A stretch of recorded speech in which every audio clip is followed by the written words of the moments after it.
আসসালামু আলাইকুম ওয়া রাহমাতুল্লাহি ওয়া বারাকাতুহু। আউযু বিল্লাহি মিনাশ শাইতানির রাজিম। বিসমিল্লাহির রাহমানির রাহিম। আল্লাযীনা ইযা আসাবাতহুম মুসিবাতুন ক্বালু ইন্না লিল্লাহি ওয়া ইন্না ইলাইহি রাজিউন। আল্লাহ সুবহানাহু ওয়া তাআলা বলেন, যখনই তোমাদের উপরে যেই কোনো ধরনের বালা মুসিবত আসে না কেন, তোমরা বলো ইন্না লিল্লাহি ওয়া ইন্না ইলাইহি রাজিউন। আল্লাহ তাআলা মাঝে মধ্যে দুনিয়ার মানুষের উপরে বিভিন্ন ধরনের আযাব গজব দেন, দুঃখ দুর্দশা দেন, বালা মুসিবত দেন, অসুস্থতা দেন, খাদ্যের ক্ষয়ক্ষতি করেন, ফসলাদির ক্ষয়ক্ষতি করেন, জান মালের ক্ষয়ক্ষতি করেন, অনাবৃষ্টি দিয়ে অতিবৃষ্টি দিয়ে আল্লাহ রব্বুল আলামিন ক্ষতিগ্রস্ত করেন, বন্যা কবলিত করে আল্লাহ রব্বুল আলামিন ক্ষতিগ্রস্ত করেন।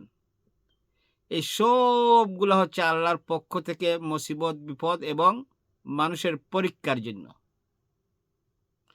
তো যারা এই বিপদ মুসিবতে পড়েন, বন্যায় কবলিত হন, তারা যদি বলেন ইন্না লিল্লাহি ওয়া ইন্না ইলাইহি রাজিউন এবং ধৈর্য ধারণ করেন, পরীক্ষা উত্তীর্ণ হলেন, এটা হচ্ছে আমাদেরকে বিপদের মধ্যে ফেলে পরীক্ষা করার একটা পন্থা। আর যাদেরকে আল্লাহ রব্বুল আলামিন বিপদ মুসিবতে বা বন্যায় কবলিত করেন নাই, ভালো রাখেন, সুস্থ রাখেন, তাদেরকে আল্লাহ পরীক্ষা করেন ওই মানুষগুলা যে আল্লাহ বিপদে ফেলেছেন তাদের সাহায্য সহযোগিতায় আমরা এগিয়ে আসি কিনা, সেটাও একটা পরীক্ষা। সুতরাং যারা বিপদ মুসিবতে পড়েন অথবা বন্যায় কবলিত হয়েছেন, তারা যদি ধৈর্য ধারণ করেন তাহলে পরীক্ষায় উত্তীর্ণ হলেন। আর আমরা যারা বাহিরে আছি, প্রবাসে আছি, তারা যদি বন্যা কবলিত মানুষকে সাহায্য করেন তাহলে তারাও পরীক্ষায় উত্তীর্ণ হয়ে গেলেন। সুতরাং আল্লাহ রাব্বুল আলামিন আমাদের উভয় পক্ষকে আল্লাহর দেওয়া পরীক্ষার মধ্যে উত্তীর্ণ হওয়ার তৌফিক দান করুন। প্রিয় সুনামগঞ্জ আবারও বন্যায় কবলিত।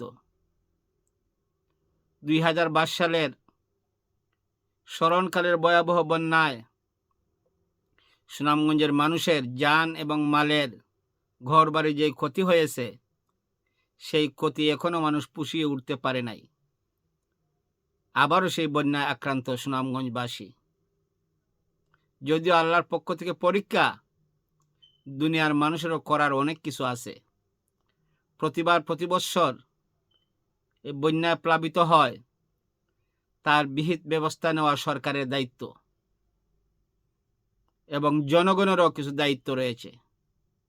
সুতরাং আমরা ধৈর্যহারা হব না। আল্লাহর দেওয়া যেই কোনো বিপদ মুসিবত আমরা ধৈর্যের সাথে আল্লাহর উপর তাওয়াক্কুল করে ভরসা করে আমরা চলবো ইনশাআল্লাহ।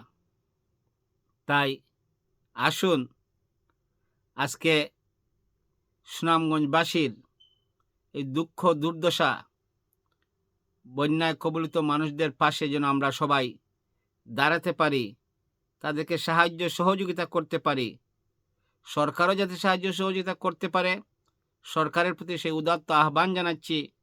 এবং যাদের পক্ষে গরিব অসহায় দরিদ্র মানুষ যারা বন্যায় কবলিত হয়ে কষ্টের মধ্যে আছেন, তাদেরকেও যাতে আমরা সবাই সাহায্য সহযোগিতা করতে পারি।